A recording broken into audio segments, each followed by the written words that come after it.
그러므로 내가 말하노니 하나님이 자기 백성을 버리셨느냐? 그럴 수 없느니라. 나도 이스라엘이니요 아브라함의 씨에서 난 자요 베냐민 지파라. 하나님이 금일이 하신 자기 백성을 버리지 아니하셨나니 너희가 성경이 엘리야를 가리켜 말한 것을 알지 못하느냐? 그가 이스라엘을 하나님께 고발하되 주여 그들이 주의 선자들을 죽였으며 주의 제단들을 헐어버렸고 나만 남았는데 내 목숨도 찾나이다 하니 그에게 하신 대답이 무엇이냐? 내가 나를 위하여 바알에게 무릎을 꿇지 아니한 사람 7,000명을 남겨두었다 하셨으니 그런즉 이와 같이 지금도 은혜로 택하심을 따라 남은 자가 있느니라. 11절입니다. 그러므로 내가 말하노니 그들이 넘어지기까지 실족하였느냐? 그럴 수 없느니라. 그들이 넘어짐으로 구원이 이방인에게 이르러 이스라엘로 시기 나게 함이니라. 그들의 넘어짐이 세상의 풍성함이 되며 그들의 실패가 이방인의 풍성함이 되거든 하물며 그들의 충만함이리요. 내가 이방인인 너희에게 말하노라. 내가 이방인의 사도인 만큼 내 직분을 영광스럽게 여기노니 이는 혹 내 고륙을 아무쪼록 시기하게 하여 그들 중에서 얼마를 구원하려 함이라. 그들을 버리는 것이 세상의 화목이 되거든 그 받아들이는 것이 죽은 자 가운데서 살아나는 것이 아니면 무엇이리요. 제사는 처음 익은 곡식가루가 거룩한 적 떡덩이도 그러하고 뿌리가 거룩한 적 가지도 그러하니라. 또한 가지 얼마가 꺾이었는데 돌 감람나무인 네가 그들 중에 접붙임이 되어 창 감람나무 뿌리의 진액을 함께 받는 자가 되었은적 그 가지들을 향하여 자랑하지 말라. 자랑할지라도 네가 뿌리를 보존하는 것이 아니요 뿌리가 너를 보존하는 것이니라. 그러면 내 말이 가지들이 꺾인 것은 나로 접히심을 받게 하려 함이라 하리니 옳도다. 그들은 믿지 아니함으로 꺾이고 너는 믿음으로 섰느니라. 높은 마음을 품지 말고 도리어 두려워하라. 하나님이 원 가지들도 아끼지 아니하셨은적 너도 아끼지 아니하시리라. 그러므로 하나님의 인자하심과 준엄하심을 보라.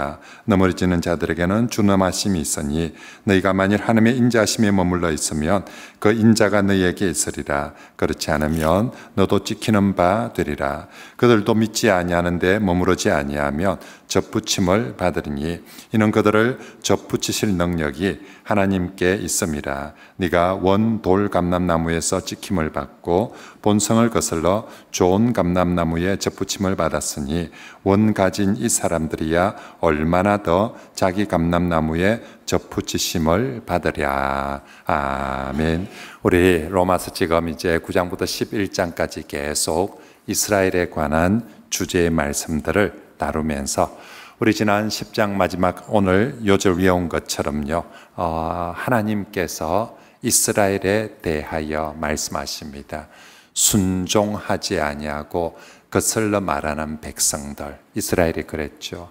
그럼에도 불구하고 하나님은 그런 순종하지 아니하고 거슬러 말하는 백성에게도 내가 종일 손을 벌리고 기다렸노라 라고 하나님께서 말씀하셨습니다. 자, 이제 오늘 본문 11장에서는 그런 이스라엘에 대해서 하나님 또다시 성경에 두 가지 질문을 제기하는데요. 자, 하나님이 그렇게 이스라엘을 향해서 손을 벌리고 기다리시는데 그래도 아직도 돌아오지 않는 이스라엘은 하나님께서 버리신 것인가? 하나님께서 그래도 하나님의 저 기다리심에도 안 돌아오고 있다면 저 사람들은 하나님이 자기 백성을 버리셨는가? 라는 게 첫 번째 질문이고요. 오늘 본문의 두 번째 질문은 11절 말씀에 보면 그 이스라엘은 넘어지기까지 실족했느냐? 다시 말하면 회복 불능인가? 지금 넘어졌다는 건 알겠는데 저 사람들은 다시 도저히 회복 불능일 만큼 그렇게 넘어졌는가? 이 두 가지 질문이 오늘 로마서 11장에 던져지는 질문이고 여기에 대한 대답은 언제나 그랬던 것처럼 또다시 그럴 수 없느니라. 사도 바울이 뭔가 언제나 강조할 때 부정수사 의문문을 던지고 대답은 아니다. 결코 그럴 수 없다라고 하면서 왜 그럴 수 없는지 이제 또다시 하나씩 설명을 하게 됩니다. 자, 첫 번째 질문부터 살펴볼까요? 11장 1절입니다. 시작. 그러므로 내가 말하노니 하나님이 자기 백성을 나도 이스라엘이니요 아브라함의 씨에서 난 자요 베냐민 지파라. 아멘. 자, 오늘 본문에서 강조하는 건 그렇습니다. 설정은 이스라엘 백성들, 자기 백성들이 너무 잘못했어요. 이렇게 하나님이 손을 기다리는데도 돌아오지 않으니까, 그렇게 인간이 뭔가를 잘못하거나 하나님이 그렇게 기다리는데도 안 돌아오면 하나님은 그러면 그런 인간들은 버려버리는가? 하나님은 정말 인간들이 끝내 그렇게 돌이키지 않으면 하나님은 정말로 버려버리는가? 여기에 대해서 하나님은 결코 버리지, 그렇게 하지 않으신다라고, 그러면서 두 가지 증거를 대는데, 그 첫 번째 증거가 1절에 나오는 사도 바울 자신의 예고요. 두 번째 증거가 엘리야에게 남겨진 그 7,000명, 바알에게 무릎 꿇지 않은 7,000명이 증거다. 항상 성경에서는 뭔가를 증빙할 때 두 증인 아니면 두 증거, 구약 성경도 그런 것처럼 지금 사도 바울도 그렇게 지금 두 증거를 듭니다. 자, 첫 번째 증거. 하나님께서 만약에 우리 행위가 나쁘다는 이유로 버려버린다며, 우리가 뭔가 행위가 나쁘다는 이유로 하나님이 우리를 버려버린다며, 사도 바울 생각해 보십시오. 하나님 입장에서 제일 예수 안 믿은 사람, 심지어는 예수 믿는 사람을 제일 핍박한 사람이 유대인 중에서 바로 이 사도 바울이거든요. 그러면 버림받아야 되면 제1번으로 버림받고 제일 해송불량으로 버림받아야 될 게 바로 이 사도 바울입니다. 유대인 중에서 이렇게 꼴통같이 예수님 안 믿고 오히려 예수 믿는 사람 죽이려고 하는 사람이 누가 있겠습니까? 그런데 하나님께서 사도 바울을 버렸습니까? 안 버렸다는 거죠. 그런 사도 바울도 하나님이 참으시고 부르시고 심지어는 하나님의 복음을 전하는 사도로 삼아 주셨다. 그래서 바울은 얘기합니다. 나를 보라고. 하나님이 우리가 뭐 좀 잘못해서 버릴 것 같으며 내가 1번으로 버림받아야 될 사람인데 하나님이 그런 걸로 인해서 버리지 않는다. 내가 그 첫 번째 증거다 라고 그렇게 말씀하고 있습니다. 자, 두 번째 증거는 엘리야 시대에, 그때도 모든 이스라엘 백성들이 하나님 버리고 바알을 섬기러 갔습니다. 다 배교를 해버렸습니다. 무슨 이런 인간들이 다 있나 싶은 그런 때에 엘리야가 하나님께, 하나님 진짜 이 민족 안 되겠습니다. 다 하나님 버리고 저만 남았습니다. 다 배교를 해버렸습니다 라고 할 때 하나님께서 엘리야에게 아니다. 다 그런 것 아니다. 내가 바알에게 무릎 꿇지 아니한 7,000명을 남겨두었다라고, 아무리 모두가 엉망이고 배교가 되었는 시절이라도 하나님께서 남겨둔 사람들이 있다라고. 그래서 유대인들은 어느 시대나 인간적으로 잘한 적이 별로 없습니다. 다 배교의 길을 갔고 불신앙의 길을 갔지만 하나님은 반대로 어느 시대나 그들을 멸하지 않고 언제나 남은 자들을 남겨두셨다. 하나님은 언제나 긍휼을 베풀어 주셨다라고 말씀을 하고 있습니다. 그러므로 지금도 바울 시대나 우리가 살고 있는 지금도 언제든지 하나님의 남은 자, 하나님의 은혜를 받는 자들은 반드시 남아 있을 줄 믿습니다. 우리가 살고 있는 시대도 참 많이 타락하고 변질되어지고 어쩌면 겉으로는 멀쩡하지만 어쩌면 신앙 안에서 멀어지고 정말 인간, 성도가 저럴 수 있나 싶은 그런 사람들도 많이 있겠지만 우리 시대에 아무리 타락한데도 이 시대도 하나님의 남은 자들, 하나님의 남은 자들은 반드시 있게 될 줄 믿습니다. 우리가 중국이 공산화되면서 중국의 수많은 교회들이 다 망할 줄 알았습니다. 근데 중국 공산 통치 속에서도 그 지하 교회들 숨어서 교회들이, 남은 자들이 신앙을 지키고 남아 있었거든요. 중국이 개방되고 나서 보니까 우와, 세상에 교회 하나도 다 없어질 줄 알았는데 그 지하에서 믿음을 지키는 성도들이 남아있을 거예요. 지금 북한도 마찬가지입니다. 김정은이 통치하는 정말 전혀 예수 이름을 부르지 못하는 그런 상황이지만 그 속에서 반드시 하나님께서 남겨진 남은 자들이 있을 줄 믿습니다. 유대인들에게도 마찬가지라는 것입니다. 유대인들도 다 배교하고 다 그렇게 정말 예수님의 복음을 거절하는 것지만 그 속에서도 반드시 남은 자들은 있게 마련인 줄 믿습니다. 그래서 5절과 같이 결론이 나는 것입니다. 같이 한번 읽어봅시다. 시작. 그런즉 이와 같이 지금도 믿습니까? 아멘. 그리고 여러분, 남은 자의 기준은 뭘까요? 그 사람이 좀 더 똑똑하든지, 그 사람이 좀 더 착하든지, 그 사람이 좀 더 훌륭하든지, 그러면 남은 자가 됩니까? 아니요. 7절 말씀에 어떻게 남은 자가 된다고요?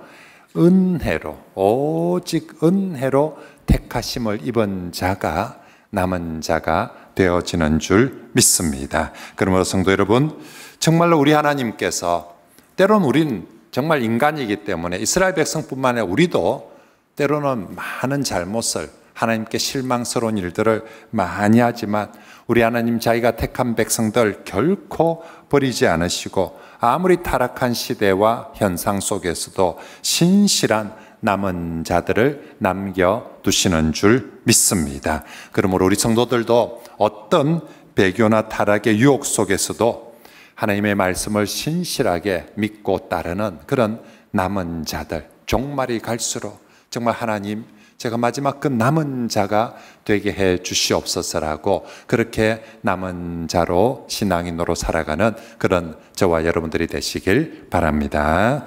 자, 이제 첫 번째 질문, 하나님이 자기 백성을 버리셨는가? 그렇지 않다. 두 번째 질문, 이번에는 11절 말씀에 넘어진 자들은, 지금 아닌 것 같은 그 넘어진 자들은 완전히 회복 불가능할 정도로 넘어져 버렸는가? 다시 회복될 수는 없는 것인가? 여기에 대해서 11절에 대답합니다. 같이 한번 읽어봅시다. 시작. 그러므로 내가 말하노니 그들이 넘어지기까지 실족하였느냐? 그럴 수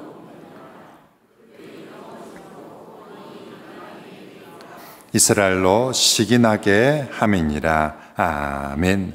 그렇습니다. 분명 지금 유대인들은, 이스라엘은 예수님을 잘 믿지 않습니다. 복음을 받아들이지 않고 넘어진 자의 모습을 가지고 있습니다. 하지만 그 넘어짐이 완전히 망한 거나 끝이 아니라는 것입니다. 하나님께서 반드시 회복시키는 때가 있을 것이다 라고 말씀하시는 거죠. 그러면서 오히려 이 지금 이스라엘의 넘어짐이 하나님의 인류 구원의 프로젝트를 완성해가는 그 첫 걸음이다 라고 그렇게 말씀합니다. 그러면서 이제 13절부터 하나님께서 어떻게 이스라엘과 이방인들, 이 인류 전체를 구원해 가는지 하나님의 구원 프로젝트를 3단계에 걸쳐서 13절부터 이제 하나씩 설명을 하게 됩니다. 자, 하나님이 어떻게 이스라엘도 구원하고 이방인들도 구원을 하는가? 하나님의 구원 프로젝트의 첫 번째 1단계는 이스라엘의 넘어짐, 이스라엘이 복음을 거부함으로써 이방인에게 복음이 더 잘 전파되도록 하는 것이었습니다. 여러분, 우리가 한번 반대로 생각해 볼까요? 유대인들이 만약에 예수님 복음을 잘 받아들였다면 어떻게 되었을까요? 유대인들은 예수 복음을 잘 받아들이지 않았는데 반대로 유대인들이 예수 복음을 잘 받아들였다면 어떻게 되었을까? 어쩌면 유대인들이 예수 복음을 잘 받아들였으면 기독교는요, 예수 복음은 또다시 유대인들만의 전유물이 되고 말았을 거예요. 그 유대인들에 의해서 복음이 이방인들에게 전해지는데 지금 우리는 한 2000년 세월에 이 조선이란 나라까지 전 세계 복음이 다 전해졌는데 만약에 유대인들이 복음을 잘 받아들여서 유대인들이 복음을 꽉 움켜쥐고 있었다며 이 복음이 이방인들에 전해지는데 1000년, 2000년이 더 걸렸을지도 몰라요. 유대인들이 꽉 움켜쥐고 있으며 말 낳고 굳이 이방인들한테 전하겠습니까? 우리끼리 좋은데 하면서. 그리고 혹시나 전해지더라도 유대주의자들이 얼마나 간섭을 많이 했겠습니까? 그렇게 믿으면 안 되고 할례는 받아야 안 되나? 할례도 안 받는 거지. 그렇게 제사 드리면 안 되고 근본도 없는 것이 저 따위로 예배를 드리고 있다면서 우리 하는 거 못 봤나 좀 배하라면서 얼마나 사실 유대주의자들이 간섭을 제한을 많이 했겠습니까? 그런데 유대인들이 복음을 거부함으로 말미암아 이게 자연적으로 이방인들에게 순식간에 퍼져나가고 유대인들이 복음을 거부하니까 유대인들이 이방인들한테 복음 전하는데 하나도 간섭 안 하고 타치 안 하고 잔소리 안 하고 오직 하나님께서 예수님을 통해서 주신 복음 그대로 전해지는 거예요. 만약 유대인들이 그거 끼어서 하면 얼마나 잔소리 많이 됐으면 여러분 정신 상가로서 교회 못 다닐 겁니다만. 그런데 진짜 유대인들이 복음을 거부함으로 이방인들에게 신속하게 복음이 전해질 수 있었고 이방인들이 정말 자유롭게 예수 복음 그대로 아무런 방해나 아무런 어떤 제한 없이 다 우리가 누구든지 예수님을 자유롭게 믿고 복음을 받게 된 것이다. 그래서 하나님의 구원 1단계는 유대인들이 복음을 거부함으로 이방인들에게 복음이 자유롭게 잘 전해질 수 있도록 해 주셨다. 자, 하나님의 구원의 두 번째 단계는 뭐냐면 이방인의 풍성한 구원을 보고 이번에는 오히려 유대인들이 시기가 나서 저거 아닌데 하면서 하나님께로 복음으로 돌아오게 하신다는 것입니다. 여러분, 복음이 이방인에게 전파되기 전까지는 하나님, 구원, 은혜 이런 거는 좀 더 유대인들의 전유물이었습니다. 이방인들이 하나님 생각도 못하고 감히 불어도 못하고 은혜는 더욱더 생각도 못하고 구원은 생각도 못했는데 아니 복음이 이방인들에게 전해지면서 이번엔 이방인들이 훨씬 더 유대인들보다 더 하나님 열심히 잘 믿고 더 은혜를 더 많이 받으면서 살아가는 거예요. 이 모습을 보면서 저 이방인들이 우리보다 더 하나님 더 예배 잘하고 더 잘 부르고 아니 저 이방인들이 더 은혜 더 많이 받네. 아니 이방인들이 더 구원을 많이 받네. 유대인들이 보면서 저게 뭐고 하면서 우리 이래 안 되겠다면서 우리도 빨리 어떻게 하든지 복음을 듣고 해야지. 큰일 났다. 이제 이방인들이 하나님 다 차지하고 복음은 은혜를 다 차지하네 라고 시기 나게 해서 다시 하나님을 찾도록 복음을 찾도록 하셨다. 마치 예를 들면 어린아이가 어릴 때 애들이 밥을 잘 안 먹으려고 하잖아요. 그렇죠? 그럼 엄마가 쓰는 작전이 뭐냐면 옆집 아 불러다가 맛있는 거 막 해보면 옆집 아가 열심히 잘 먹으니까 저거 아가 우리 엄마가 준 내 밥인데 하면서 옆에서 열심히. 제가 딱 어릴 때 그랬거든요.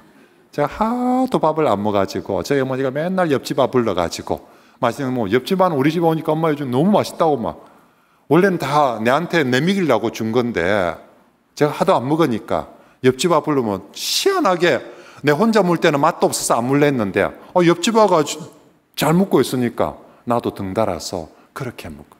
하나님께서 지금 그렇게 하셨다라고 말합니다. 결국 이방인에게 풍성하게 복음이 전해지면 이방인도 유익하게 하지만 이스라엘로 하여금 뭐하게 나서 시기 나게 해서 저들이 다시 복음으로 돌아오게 하신 하나님의 섭리와 지혜라는 것입니다. 자기 애한테 밥 먹이고 싶어하는 엄마의 지혜가 옆집 아를 데리고 와서 밥 먹였어. 잘 먹는 걸 보면서 저가도 밥 먹이게 하는 하나님께서 결국은 어찌하든지 정말로 택한 백성이 돌아와서 하나님의 구원을 하나님의 은혜를 받도록 하는 하나님의 지혜와 섭리라는 것입니다. 자, 마지막 세 번째 단계는요.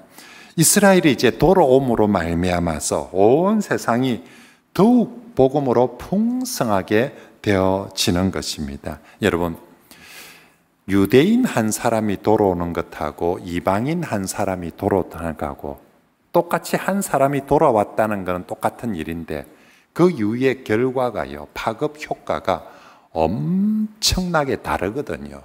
예를 들어서 이방인 한 사람이 돌아와서 하나님을 믿고 신앙이 자라는데 시간 많이 걸립니다. 그런데 사도 바울 보십시오. 엊그제까지만 해도 이 사람 예수 핍박하던 사람입니다. 유대인 중에서. 이 꼴통이, 유대인 꼴통이 예수님께 딱 돌아오기 시작하니까 이방인 한 사람 돌아온 것과는 비교가 안 되는 결과가 나오는 거예요. 이 유대인 한 사람이 돌아오니까 이 사람은 어릴 때부터 성경 바싹하거든요. 어릴 때부터 기도하고 이게 딱 완전히 준비가 딱 돼 있는 그런 모습인데 예수 복음을 거절하다가 예수 복음을 딱 믿고 나니까 이방인 100명, 1000명이 돌아온 것보다 이 유대인 사도 바울 한 사람 돌아온 게 훨씬 더 엄청난 효과를, 엄청난 결과들을 만들어내거든요. 지금 그 얘기하는 거예요. 결국 하나님은 유대인을 돌아오게 하는데 그 유대인 한 사람이 돌아왔을 때는, 한 사람 한 사람씩 돌아올 때는 얼마나 세상에 놀라운 풍성한 복음의 은혜가 넘치게 되겠는가 하는 것입니다. 그것을 마치 예수님의 부활처럼 비유를 하고 있습니다. 15절 말씀을 같이 한번 읽어볼까요? 시작. 그들을 버리는 것이 세상의 화목이 되거든 그 받아들이는 것이 죽은 자 가운데서 살아나는 것이 아니면 무엇이요? 자, 보십시오. 그들을 버리는 것이, 유대인들을 버리는 것도 세상의 이방인들에게 복이 되게 했습니다. 그런데 유대인들을 받아들이는 것은 예수님이 죽은 자 가운데서 부활하여 나는 것과 같은 효과다라고 15절에 말씀을 하고 있습니다. 자, 예수님께도 한번 생각해 볼까요? 예수님의 죽으심, 예수님은 죽으심도 우리에게 구원이 되고 엄청난 복이 되었습니다. 근데 예수님이 다시 사셔서 부활하심은 더 큰 놀라운 구원의 완성이 되고 복이 되었죠. 유대인도 마찬가지라는 거예요. 유대인이 복음을 거부함으로써 무너지고 버려진 것이 오히려 이방인들에게 복이 되었는데, 이제 유대인들이 다시 돌아온다면 거의 예수님이 부활해서 다시 우리에게 온 것만큼이나 큰 복과 은혜가 미치는 사건이 될 것이다 라고 그렇게 말씀하고 있죠. 그래서 유대인이 돌아오면 인류 구원의 더 큰 그림이 완성되어지는 놀라운 복이 될 것이다 라는 것입니다. 그걸 이제 이 놀라운 진리를 참감람나무에 돌감람나무를 접붙이는 예화를 들어서 사용을 합니다. 17절부터 이후의 말씀은 이 예화로 설명하는데 우리 17절 요절입니다. 이번 주 요절입니다. 같이 한번 읽어봅시다. 시작. 또한 가지 얼마가 꺾이었는데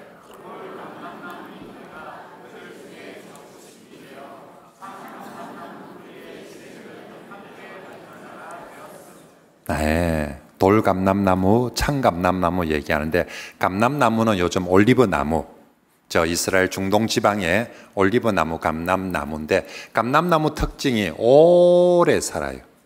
나무들 중에서 제일 장수하는 나무, 좀 기본 1000년, 좀 살았다 2000년, 좀 많이 살았네 3000년. 예수님께서 십자가에 못 박히시기 전에 겟세마네 동산에, 그죠? 감람산에 가서 기도하셨거든요. 거기 아직도 감람나무들 엄청 많이 있거든요.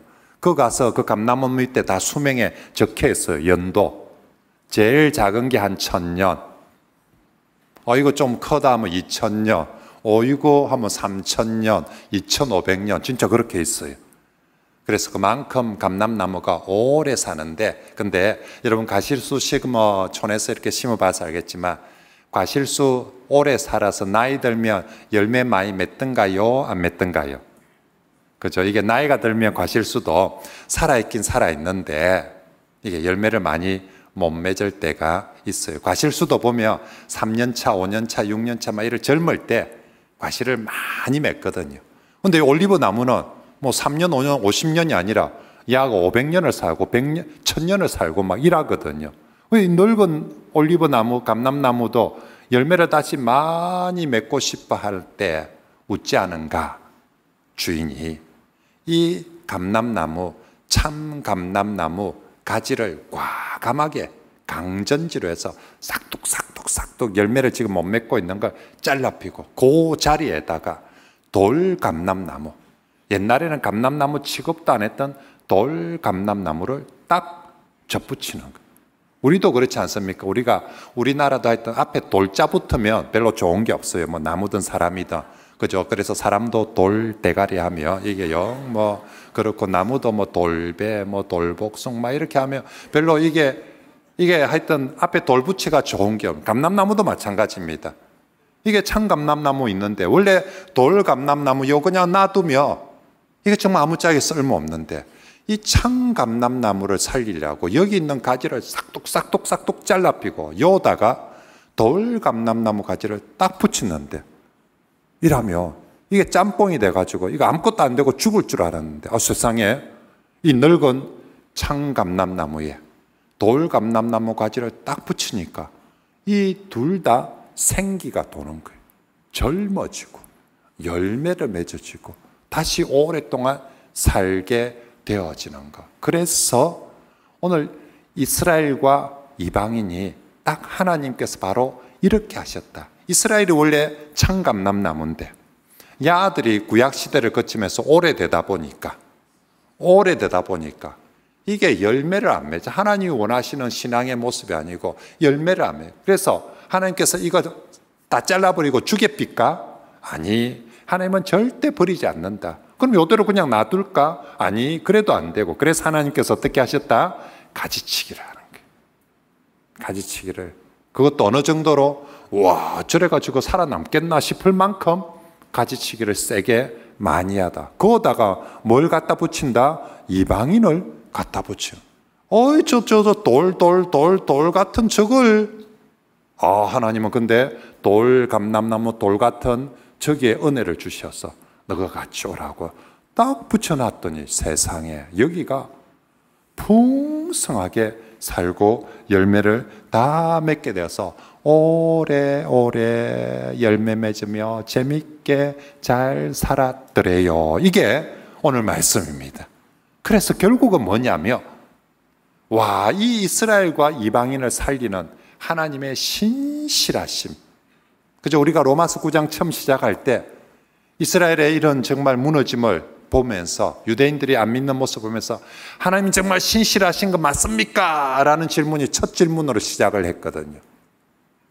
근데 하나님이 딱 이렇게 하시면서 하나님은 여전히 신실하시다. 절대로 하나님이 약속하신 거 지켜가신다. 그죠? 그래서 하나님이 여전히 신실하시고 또 하나님은 신실하시면서도 또 공의로워야 되거든요. 악하고 또 죄악된 것에 대해서는 자를 건 잘라야 되는데 정말 하나님이 가지치기를 해서 자를 건 잘라내심으로써 또 하나님은 공의를 지키시고 그러면서 결국 결론은 유대인도 참감람나무도 돌감람나무도 다 함께 살리는 그런 놀라운 하나님의 섭리이고 하나님의 지혜가 바로 여기서 나타나는구나. 그래서 11장 33절 로마서 11장을 9장부터 11장까지 마지막 결론을 하면서 마지막 33절에 결론을 이렇게 냅니다. 같이 읽어볼까요? 시작. 깊도다 하나님의 지혜와 지식의 풍성함이요 그의 판단은 헤아리지 못할 것이며 그의 길은 찾지 못할 것이로다. 아멘. 11장 마지막은 처음에는 로마서 9장을 시작하면서는 고민으로 시작했습니다. 회의로 시작했습니다. 화가 났습니다. 어떻게 하나님 우리 민족한테 이럴 수가 있습니까? 라고 하면서 정말 하나님이 신실하신 거 맞습니까? 라고 시작을 했는데 그 하나님에 대해서 하나씩 질문하면서 하나님의 답을 들어가면 갈수록 마지막 결론은 뭐다? 깊도다. 하나님의 지혜와 하나님의 능력과 하나님의 부유함이요. 우리는 생각도 못했는데 하나님이 이렇게 해서 이스라엘도 살리고 이방인도 살리고 모두를 다 살리고 구원하고 회복하는 게 하나님의 지혜와 하나님의 섭리와 하나님의 능력인 줄 믿습니다. 그것이 오늘 우리에게도 역시 그대로 적용되어질 줄 믿습니다. 자, 그러면 이제 우리가 이 말씀 앞에 오늘 우리 한 사람 한 사람은 어떻게 이 말씀을 내게 받아들이고 적용하고 반응을 해야 될까? 먼저는 자신이 이스라엘과 같은 사람이라고 생각되어지는 사람은 낭망하지 말고 인내하며 기도하시길 바랍니다. 우리가 살다 보면 내가 이스라엘처럼 느껴질 때 하나님이 나를 버리신 건 아닌가? 그죠? 그럴 때가 있어요. 또 어떤 때는 내가 또 넘어졌을 때 나는 회복 불능인가? 나는 이제 우째도 다시 회복될 수 없는 거 아닌가? 혹시나 그런 마음이 들 때 오늘 성경 말씀을 꼭 기억하시고 하나님 자기 백성 절대로 버리지 않는다. 하나님 앞에 회복 불능이란 건 있을 수가 없다. 우리 하나님 신실하게 반드시 회복시켜 주시고 은혜를 베풀어 주실 것을 우리는 실패하고 우리가 잘한 것, 이스라엘이 지금 잘한 거 하나도 없거든요. 이스라엘은 실패하고 잘못했다 할지라도 하나님이 반드시 합력하여 선을 이루어 주실 것입니다. 지금은 잘려 나간 것 같고 지금은 넘어진 것 같아서 정말 암울하고 힘들지만 하나님께서 택한 가정, 하나님께서 택한 교회를 반드시 돌아보시고 역사하시고 섭리하시고 은혜를 베풀어 주실 줄 믿습니다. 자, 두 번째는 내가 또 이방인 같이 느껴지는 이방인. 나는 원래 돌이었는데 대가리도 돌 대가리고 나무도 돌 감람나무였는데 하나님께서 내게 이런 은혜를 베풀어 주신 정말 그런 사람이라며 이방인들을 향해서 오늘 성경은 높은 마음을 품지 말고 도리어 두려워하라 라고 말합니다. 20절 말씀해 볼까요? 옳도다. 그들은 믿지 아니함으로 꺾이고 너는 믿음으로 섰느니라. 그러므로 이방인과 같은 너희는 높은 마음을 품지 말고 도리어 두려워하라. 18절에도 이방인들을 향해서 자랑하지 말라. 22절에도 이방인들을 향해서 하나님의 인자하심과 준엄하심을 보라고 말씀하십니다. 그렇습니다. 이방인과 같은 우리가 구원받은 건 내가 잘해서 그렇습니까? 내가 잘나서 그렇습니까? 이스라엘에서는 못나서 못해서 저들은 잘리고 나는 잘해서 접붙임을 받았습니까? 아니죠. 나도 정말 똑같이 잘못한 부족한 사람인데 정말 하나님의 은혜로 내가 접붙임을 받고 내가 구원을 받고 내가 은혜를 받았습니다. 그러므로 내가 구원받은 것에 대해서 교만해서 안 되고요. 또 이스라엘이 잘려나간 것에 대해서 손가락질해서 안 됩니다. 저거는 아이고 그래 니는 안 돼. 그러니까 잘렸지 하고 넘어진 사람들에 대해서 손가락질해서는 안 됩니다. 오직 겸손하게 자신의 구원에 대해서 감사하고요. 그리고 넘어진 자들에 대해서는 우리가 하나님의 사랑과 복음을 전해야지 그 사람들 안에서 손가락질하거나 그렇게 우쭐거려서는 안 됩니다. 여러분 사실 오랫동안 이게 이제 우리가 이스라엘과 이방인의 관계에서 유럽의 교회들이 신앙생활을 함에도 불구하고 유대인들을 미워하고 저주했어요. 왜냐하면 저 유대인들이 예수님을 죽였다고, 예수님을 거부한 민족이라고. 그래서 유럽의 교회들이 교회를 다니면서도 그 정말 저 유대인들은 저주받아야 된다, 저 유대인들은 벌받아야 된다라고 아주 혐오했습니다. 그래서 히틀러가 유대인들 말살하려고 했죠. 여러분 히틀러 개인이 유대인 말살하려고 한다 그게 되는 게 아닙니다. 누가 뒤에서 지지하고 동조하는 사람이 있어야 그렇게 하는 거거든요. 누가 지지를 했냐면 극우 기독교인들이 그렇게 한 거죠. 교회를 다니면서도 지금이나 옛날이나 극우주의자들이 있거든요. 근데 교회 다니는 사람 중에서도 극우 기독교인들이 저 유대인들이 예수님을 죽였다고, 예수님을 거부했다고, 저런 인간들은 사라져야 된다, 멸종시켜야 된다, 히틀러를 지지해 준 거예요. 그래서 히틀러가 그 유대인들 다 그렇게 말살을 하려고 그렇게 했던 것이지요. 그 지지자 중에 많은 지지자들이 독일에서 교회를 다니는 사람들이 그렇게 지지를 하고 말았던 거죠. 그런데 오늘 성경 읽어보면 그러면 안 된다라고 적혀 있어요.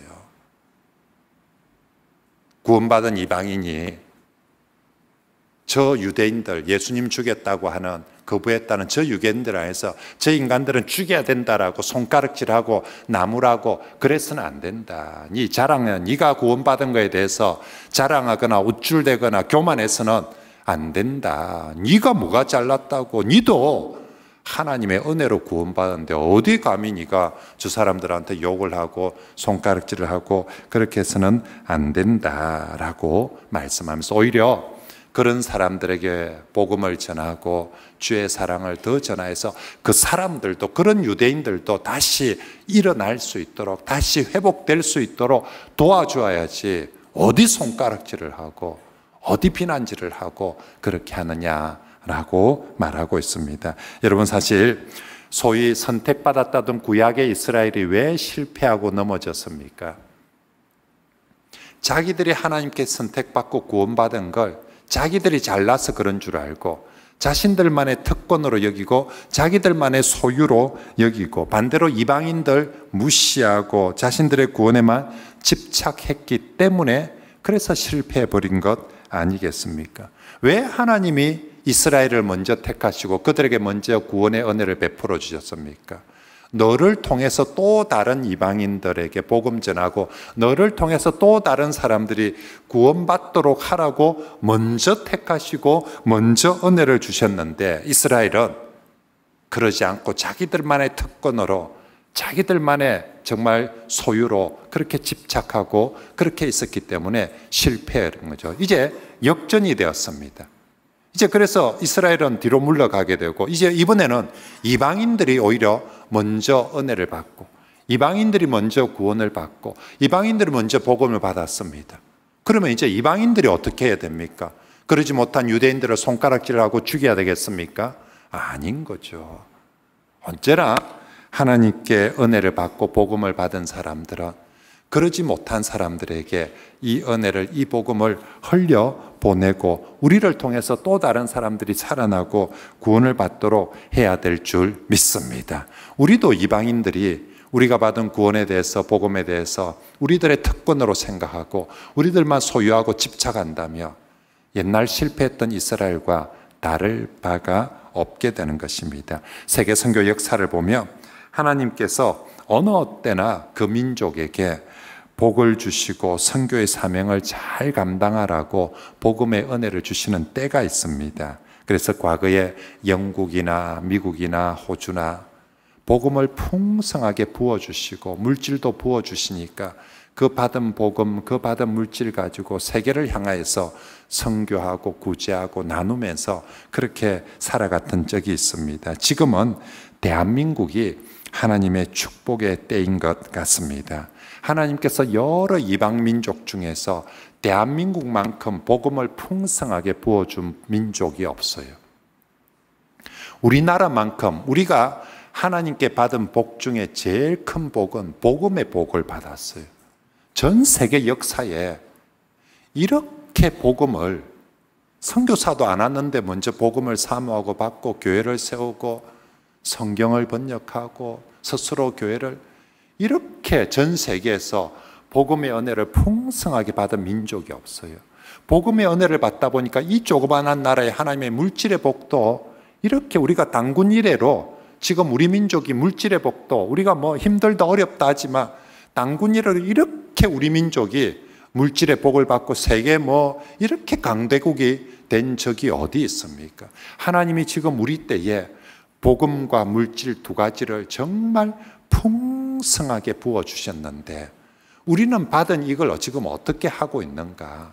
과거 미국이나 영국은 자기들이 복음을 풍성히 받았을 때, 물질을 풍성히 받았을 때 그거 가지고 전 세계 정말 열심히 선교하고 열심히 정말 구제하고 나누고 살았거든요.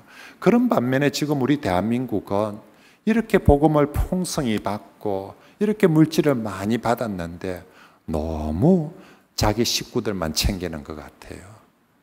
저거 집만 잘 먹고 잘 살라고, 우리만 구원받고 우리만 행복하고 잘 살면 됐지 하고, 너무 우리가 아직도 복음이 필요한 전 세계 많은 나라에 대해서 인색하고 또 도움이 필요한 많은 나라에 대해서 또 많은 이웃들에 대해서 너무 우리 것만 챙긴다고 인색하게 살아가고 있지 않는지 그렇게 돌아봅니다. 사랑하는 성도 여러분, 하나님이 이방인이었던 우리에게 정말 돌감람나무인데 우리를 탁 접붙여가지고 정말 생각도 못했던 영적인 복을, 물질의 복을 우리에게 다 주셨는데 우리가 이것을 우리 것만으로 집착하고 소유하고 그렇게 가지고 있다며 그건 과거 실패한 이스라엘 모습을 되풀이하게 될 것입니다. 여러분, 우리에게 좀 더 많이 주시면 좀 더 많이 나누라고 주신 것입니다. 우리가 나누지 못하면 부유함은 축복이 아니라 오히려 심판의 근거가 될 것입니다. 내가 너에게 이렇게 많이 주었는데 네가 그렇게 나누지 않았다며, 복음도 그렇게 많이 주고 물질도 그렇게 많이 주었는데, 그죠? 그러므로 우리가 교만하지 말고 겸손하게 내게 주신 하나님의 복음과 물질을 정말로 선교와 이웃을 위해서 더 많이 나누고 전하고 베풀고 살아서 하나님 마음은 딱 분명하거든요. 창감람나무도 살리고 돌감람나무도 살리자. 언제나 이것이 하나님의 마음입니다. 이제는 내가 돌감람나무이든 창감나무이든 나를 통해서 하나님이 그렇게 또 다른 사람들을 살리기를 원하시는 줄 믿으시길 바랍니다. 이제 말씀을 정리하겠습니다. 여러분, 오늘 말씀을 통해서 하나님 절대로 죽이는 하나님 아닙니다. 포기하는 하나님도 아니고, 그래서 그 하나님 앞에서 어떤 넘어진 사람도, 이스라엘과 같은 사람도 절망하지 말고 신실하신 하나님 바라보시고 일어서시길 바라고요. 그리고 정말 우리 돌감나무 같은 내가 정말 하나님의 복음의 은혜를 받았다며 물질의 은혜를 받았다며 꼭 기억합시다. 교만하지 말고 은혜로다, 은혜로다라고 생각하면서 이것이 은혜인 줄 알면 정말 아직도 복음이 필요한 곳에 선교하면서 복음을 나누고, 아직도 가난한 이웃들 물질이 필요한 곳에 더욱더 물질을 나누며 살아서 하나님이 원하시는 대로 창감람나무도 살고 돌감람나무도 살아서 둘이 함께 행복하게 오랫동안 잘 살았더래요. 그게 저와 여러분들의 모습이 되기를 바랍니다.